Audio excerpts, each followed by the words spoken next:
Oh, oh, you're working. All right. I think this is the first time anyone's ever been able to record on the head of a robot.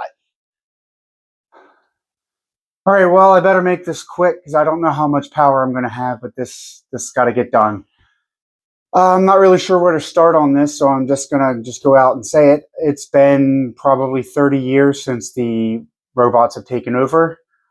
Pretty much any movie that we've found, people predicted this.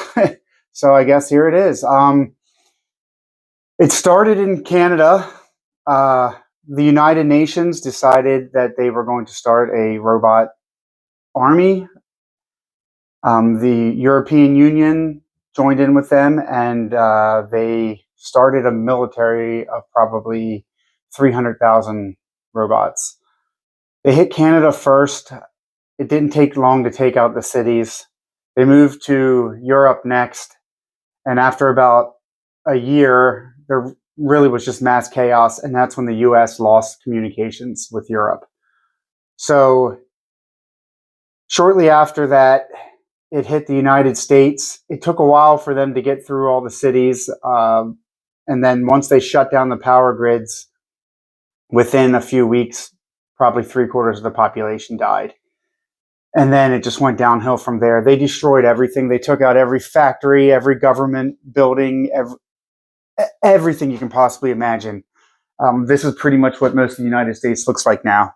So after that happened, all the armories were gone. We used what weapons we could, and then we started running out. Just by chance, I don't, I don't know if they just used the signals through internet, I think it was called, or whatever it was, but they used that to track and destroy everything they could. But they left a factory for a company called High Point and one called Caltech. And those people that worked at those factories went underground into some old bunkers and started basically a new armory. It's all we had left. They sent thousands of people out to gather up whatever old surplus weapons and whatever they could find in people's homes and laying around, and they cobbled them together to just make whatever guns they could. After about 10 years, I ended up getting a job for them, and they started a new branch division, and I'm the head of it. They started calling it Tren Track Customs, and this is kind of what we do now. This is all we got left. We just kind of make whatever we can from whatever we can find laying around to do what we can to fight back. There's not many robots left, but they've taken over whatever grid we have, and I just need to document as much as I can because I don't think anyone else is doing it, and I don't know what they're going to say when they come back and look at this.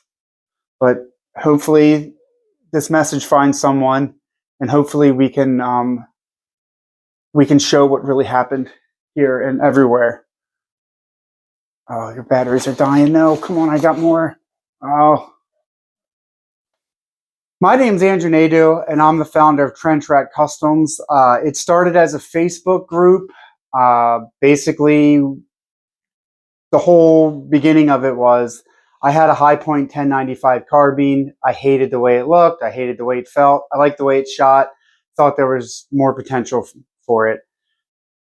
Started doing some research online. I really couldn't find any good information about putting one in a wood stock, which is what I wanted to do.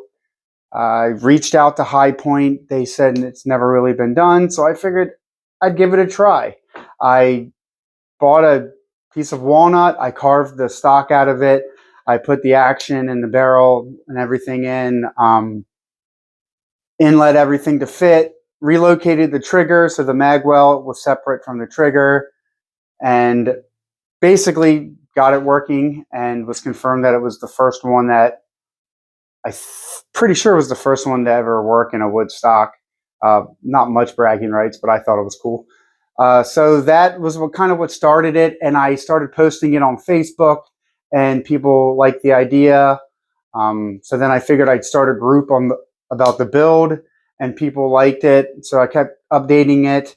And then I finished that, and I moved into a couple more guns. And I called that gun the Tren Track. And the reason why I called it the Tren Track, it was big, it was fat, it was ugly, and it would pretty much shoot anything I'd feed it. So, you know, like the trench rats from World War One, that's kind of what they were. They were big, they were fat, they were ugly, and they ate anything. So from there, I kind of posted some builds of some stuff I was working on, and then more and more people started joining the group, and people asked me about if they could post their own stuff. So that started, and you know, it's been about 2 years now, and now there's about 10,000 members, and it's a really cool place. There's tons of posts and all kinds of crazy guns that are being built in there. Just things you would never really expect to see. I don't know if you want to call them meme guns, Bubba guns, whatever you want to call them, but it's just a very niche group of stuff. So the Facebook group is called Tren Track Customs, where obscurity is the norm. Excuse me. It's gotten fairly big and it's still growing. And I wanted to do this kind of YouTube videos showing some of the stuff that I've made. I'll do more builds on it. I got a lot of different guns. Just for an example, I don't have the Tren Track here, but for example, I have this FA91 that's been rebuilt and fixed, so it's not as big of a piece of crap. It's got a unilateral scope on it. This is a Ruger American with a rail on it and all that kind of stuff. This is called the High Poozy. It's a High Point 995 that I built aluminum and stainless steel upper for and barrel shroud and the buttstock. This thing shoots phenomenal. And then this I call the Trench Mouse. It is a High Point JHP 45. It's got an AK underfolder, aluminum and steel upper assembly. And as you can see, it's unloaded, but it's pump action to rack the slide. It shoots really well. I'll be making videos about more details about some of these guns, what I did. Definitely videos of them shooting. And that's it. I'm not sure how long it'll be between I make videos. Maybe every other week, maybe every couple weeks. I don't know. We'll see how it goes. But thanks for everyone that's supported me so far on this journey, and I hope it can take this somewhere a lot further. We'll be having merchandise on the Tren Track group soon. As soon as we get like a logo made and stuff like that. And just appreciate the support we've had. And I'm glad that people are enjoying the group. And I'm very happy with how it's become and how big it's grown. Just thank you for your support. And hopefully this is the beginning of something fruitful. If not, I sure as hell gave it a try.